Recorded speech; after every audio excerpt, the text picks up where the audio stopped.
ਸਤਿ ਸ਼੍ਰੀ ਅਕਾਲ ਜੀ। ਸਮਾਜਿਕ ਸਿੱਖਿਆ ਨਾਲ ਸੰਬੰਧਿਤ ਇੱਕ ਹੋਰ ਵੀਡੀਓ ਲੈ ਕੇ ਤੁਹਾਡੇ ਸਾਹਮਣੇ ਹਾਜ਼ਰ ਹਾਂ। 2015 ਦਾ ਬਾਕੀ ਰਹਿੰਦਾ ਪੇਪਰ ਅੱਜ ਅਸੀਂ ਸੋਲਵ ਕਰਾਂਗੇ।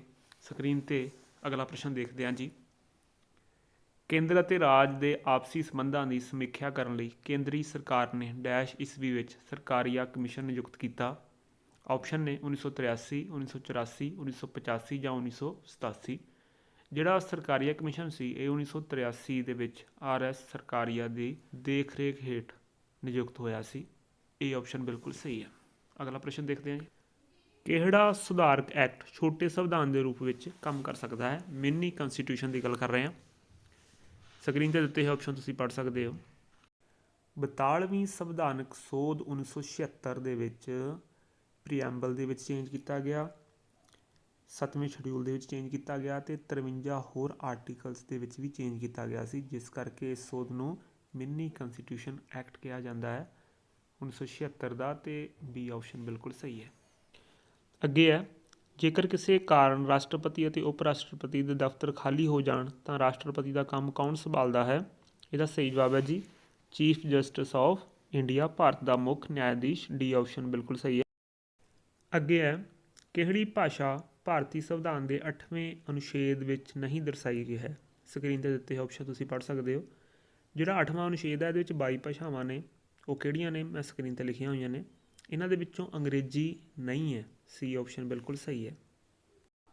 ਅਗਲਾ ਪ੍ਰਸ਼ਨ ਹੈ, ਹੇਠ ਲਿਖਿਆਂ ਵਿੱਚੋਂ ਸਹੀ ਦੀ ਚੋਣ ਕਰੋ। ਸਮਾਜਿਕ ਵਿਗਿਆਨ ਵਿੱਚ ਕਾਲਕ੍ਰਮ ਦੇ ਮਾਪਦੰਡ ਡੈਸ਼ ਹਨ। ਆਪਸ਼ਨ ਨੇ ਮਿਆਦ, ਦੂਰੀ, ਸਥਿਤੀ ਜਾਂ ਸਮੇਂ ਦਾ ਪ੍ਰਬੰਧ। ਦਿੱਤੇ ਹੋਏ ਸਾਰੇ ਆਪਸ਼ਨ ਕਾਲਕ੍ਰਮ ਨੂੰ ਜੇਕਰ ਮਾਪਣਾ ਹੋਵੇ ਤਾਂ ਮਾਪਦੰਡ ਵਾਸਤੇ ਸਹੀ ਨੇ।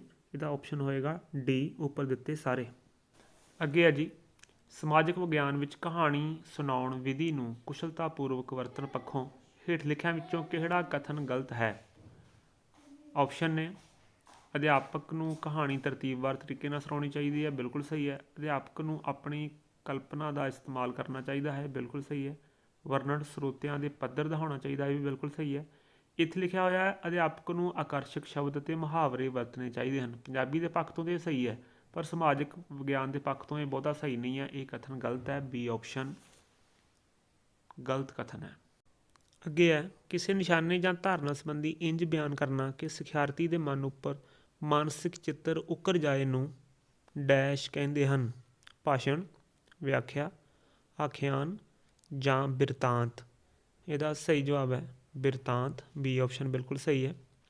ਅਗਲਾ ਪ੍ਰਸ਼ਨ ਹੈ, ਹੇਠ ਲਿਖਿਆਂ ਵਿੱਚੋਂ ਕਿਹੜੀ ਸਹਾਇਕ ਅਧਿਆਪਨ ਸਮੱਗਰੀ ਵੱਖ-ਵੱਖ ਸ਼ਾਸਕਾਂ ਦੇ ਅਧੀਨ ਹੋਏ ਵੱਖ-ਵੱਖ ਵਿਕਾਸ ਕਾਰਜਾਂ ਨੂੰ ਦਰਸਾਉਣ ਲਈ ਵਧੇਰੇ ਪ੍ਰਭਾਵਸ਼ਾਲੀ ਹੈ? ਸਮਾਂ ਚਾਰਟ, ਸਮਾਂ ਰੇਖਾ, ਬਾਰ ਗ੍ਰਾਫ ਜਾਂ ਰੇਖਾ ਗ੍ਰਾਫ। ਇਹਦਾ ਸਹੀ ਜਵਾਬ ਹੈ ਜੀ ਸਮਾਂ ਚਾਰਟ। ਅਗਲਾ ਪ੍ਰਸ਼ਨ ਹੈ, ਸਮਾਜਿਕ ਵਿਗਿਆਨ ਦੇ ਪ੍ਰਤਿਭਾਸ਼ਾਲੀ ਵਿਦਿਆਰਥੀਆਂ ਨੂੰ ਦੂਜਿਆਂ ਤੋਂ ਅਲੱਗ ਪੜ੍ਹਾਉਣ ਨੂੰ ਡੈਸ਼ ਕਹਿੰਦੇ ਹਨ। ਸਕਰੀਨ 'ਤੇ ਦਿੱਤੇ ਆਪਸ਼ਨ ਤੁਸੀਂ ਪੜ੍ਹ ਸਕਦੇ ਹੋ।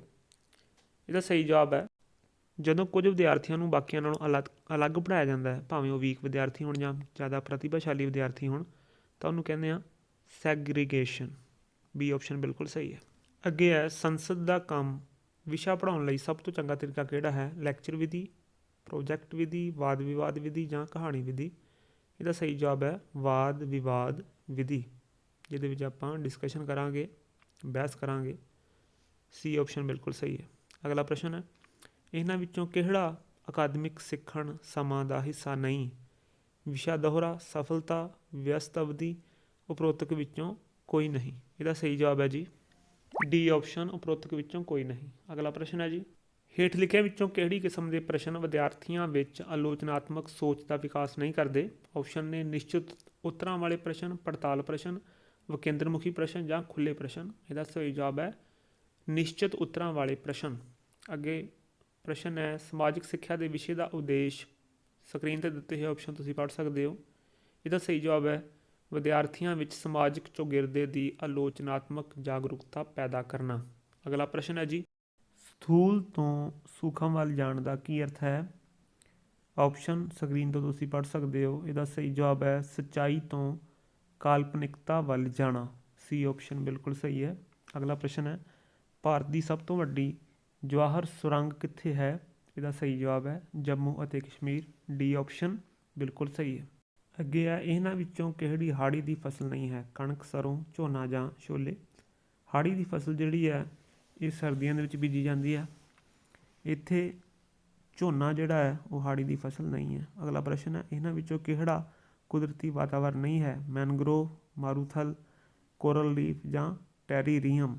ਇੱਥੇ ਜਿਹੜਾ ਟੈਰੀਰੀਅਮ ਹੈ ਇਹਦਾ ਮਤਲਬ ਹੁੰਦਾ ਹੈ ਜਦੋਂ ਅਸੀਂ ਸ਼ੀਸ਼ੇ ਦੇ ਕਿਸੇ ਕੰਟੇਨਰ ਦੇ ਵਿੱਚ ਕੋਈ ਪੌਦਾ ਲਗਾ ਦਿੰਦੇ ਹਾਂ ਡੈਕੋਰੇਸ਼ਨ ਵਾਸਤੇ, ਉਹਨੂੰ ਟੈਰੀਰੀਅਮ ਬੋਲਦੇ ਹਾਂ। ਇਹ ਕੁਦਰਤੀ ਵਾਤਾਵਰਨ ਨਹੀਂ ਹੈ। ਅਗਲਾ ਪ੍ਰਸ਼ਨ ਹੈ ਜੀ, ਭਾਰਤ ਦਾ ਕਿਹੜਾ ਸਮੁੰਦਰੀ ਤੱਟ ਤੂਫਾਨੀ ਤਪਤਖੰਡੀ ਚੱਕਰਵਾਤਾਂ ਤੋਂ ਬਹੁਤ ਪ੍ਰਭਾਵਿਤ ਹੁੰਦਾ ਹੈ? ਆਪਸ਼ਨ ਨੇ ਆਂਧਰਾ ਤੱਟ, ਕੋਂਕਣ, ਮਾਲਾਬਾਰ ਜਾਂ ਗੁਜਰਾਤ। ਇਹਦਾ ਸਹੀ ਜਵਾਬ ਹੈ ਆਂਧਰਾ ਤੱਟ। ਅਗਲਾ ਪ੍ਰਸ਼ਨ ਹੈ, ਜੁਪੀਟਰ ਗ੍ਰਹਿ ਸੂਰਜ ਦੁਆਲੇ ਆਪਣਾ ਇੱਕ ਚੱਕਰ ਪੂਰਾ ਕਰਨ ਲਈ ਕਿੰਨਾ ਸਮਾਂ ਲੈਂਦਾ ਹੈ? ਸਕਰੀਨ 'ਤੇ ਦਿੱਤੇ ਆਪਸ਼ਨ ਤੁਸੀਂ ਪੜ੍ਹ ਸਕਦੇ ਹੋ। ਇਹਦਾ ਸਹੀ ਜਵਾਬ ਹੈ 11.86 ਸਾਲ। ਸੀ ਆਪਸ਼ਨ ਬਿਲਕੁਲ ਸਹੀ ਹੈ। ਅਗਲਾ ਪ੍ਰਸ਼ਨ ਹੈ, ਭਾਰਤੀ ਸੰਵਿਧਾਨ ਦਾ ਨਿਰਮਾਣ ਕਰਨ ਲਈ ਕਿੰਨੀਆਂ ਕਮੇਟੀਆਂ ਨਿਯੁਕਤ ਕੀਤੀਆਂ ਗਈਆਂ? ਇਹਦਾ ਸਹੀ ਜਵਾਬ ਹੈ ਜੀ 22 ਕਮੇਟੀਆਂ। ਇਹਨਾਂ ਦੇ ਵਿੱਚੋਂ 9 ਕਮੇਟੀਆਂ ਤਾਂ ਮੇਜਰ ਸੀ ਅਤੇ ਬਾਕੀ ਮਾਈਨਰ ਕਮੇਟੀਆਂ ਸਨ। ਅਗਲਾ ਪ੍ਰਸ਼ਨ ਹੈ ਜੀ,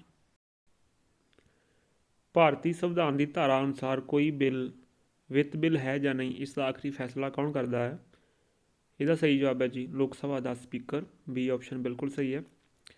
ਅੱਗੇ ਹੈ ਜੀ, ਭਾਰਤੀ ਨਾਗਰਿਕਾਂ ਦੇ ਮੁੱਢਲੇ ਕਰਤੱਵਾਂ ਨੂੰ ਸੰਵਿਧਾਨ ਵਿੱਚ ਡੈਸ਼ ਨੂੰ ਸ਼ਾਮਲ ਕੀਤਾ ਗਿਆ।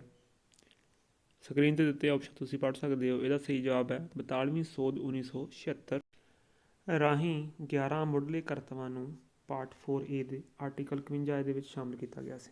ਅਗਲਾ ਪ੍ਰਸ਼ਨ ਹੈ, ਹੇਠ ਲਿਖਿਆਂ ਨੂੰ ਮਿਲਾਓ। ਅਸੀਂ ਕਾਲਮ A ਅਤੇ B ਨੂੰ ਮਿਲਾਉਣਾ ਹੈ। ਕਾਲਮ A ਦੇ ਵਿੱਚ ਜੋ ਅਸੀਂ ਸੰਵਿਧਾਨ ਦੇ ਵਿੱਚ ਬੋਰੋ ਕੀਤਾ ਗਿਆ ਅਤੇ ਕਾਲਮ B ਦੇ ਵਿੱਚ ਕਿਸ ਦੇਸ਼ ਤੋਂ ਬੋਰੋ ਕੀਤਾ ਗਿਆ ਇਹ ਲਿਖਿਆ ਹੋਇਆ। ਜਿਵੇਂ ਰਾਜ ਦੇ ਨੀਤੀ ਅਤੇ ਨਿਰਦੇਸ਼ਕ ਸਿਧਾਂਤ ਯਾਨੀ ਕਿ ਡਾਇਰੈਕਟਿਵ ਪ੍ਰਿੰਸੀਪਲ, ਇਹ ਅਸੀਂ ਆਇਰਲੈਂਡ ਤੋਂ ਬੋਰੋ ਕੀਤੇ ਹੋਏ ਨੇ। ਮਜ਼ਬੂਤ ਕੇਂਦਰ ਦੇ ਨਾਲ ਸੰਘੀ ਪ੍ਰਬੰਧ, ਇਹ ਅਸੀਂ ਕੈਨੇਡਾ ਤੋਂ ਬੋਰੋ ਕੀਤੇ ਹੋਏ ਨੇ। ਪ੍ਰਸਤਾਵਨਾ USA ਤੋਂ ਬੋਰੋ ਕੀਤੀ ਹੋਈ ਹੈ। ਕਾਨੂੰਨ ਦਾ ਸ਼ਾਸਨ ਜਾਂ ਰੂਲ ਆਫ ਲਾ ਅਸੀਂ UK ਤੋਂ ਬੋਰੋ ਕੀਤਾ ਹੋਇਆ। ਤੁਸੀਂ ਇਹਨੂੰ ਖੁਦ ਮਿਲਾ ਸਕਦੇ ਹੋ। ਅਗਲਾ ਪ੍ਰਸ਼ਨ ਹੈ ਜੀ, ਭਾਰਤ ਵਿੱਚ UPSC ਦੇ ਮੈਂਬਰਾਂ ਦੀ ਨਿਯੁਕਤੀ ਕੌਣ ਕਰਦਾ ਹੈ? ਸਕਰੀਨ 'ਤੇ ਦਿੱਤੇ ਆਪਸ਼ਨ ਤੁਸੀਂ ਪੜ੍ਹ ਸਕਦੇ ਹੋ। ਇਹਦਾ ਸਹੀ ਜਵਾਬ ਹੈ ਰਾਸ਼ਟਰਪਤੀ। ਅੱਗੇ ਹੈ ਜੀ, ਹੇਠ ਲਿਖਿਆਂ ਵਿੱਚੋਂ ਕਿਹੜਾ ਕੰਮ ਚੋਣ ਕਮਿਸ਼ਨ ਨਹੀਂ ਕਰਦਾ?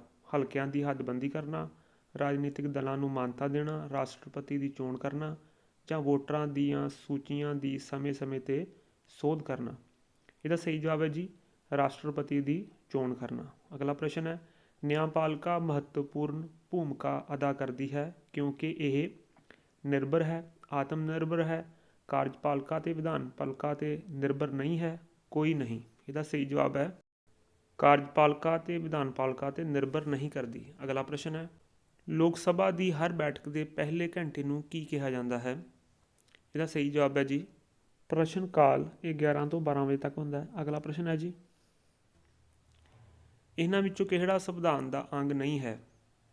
ਦਿੱਤੇ ਹੋਏ ਆਪਸ਼ਨ ਤੁਸੀਂ ਪੜ੍ਹ ਸਕਦੇ ਹੋ। ਇਹਦਾ ਸਹੀ ਜਵਾਬ ਹੈ ਯੋਜਨਾ ਕਮਿਸ਼ਨ। ਉਮੀਦ ਹੈ ਤੁਹਾਨੂੰ ਇਹ ਪੇਪਰ ਪਸੰਦ ਆਇਆ ਹੋਵੇਗਾ। ਇਸ ਤਰ੍ਹਾਂ ਦੇ ਹੋਰ ਪੇਪਰ ਲੈ ਕੇ ਜਲਦੀ ਹਾਜ਼ਰ ਹੋਵਾਂਗੇ। ਤਦ ਤੱਕ ਦੇ ਲਈ ਤਿਆਰੀ ਕਰਦੇ ਰਹੋ। ਆਲ ਦੀ ਬੈਸਟ। Thanks for watching.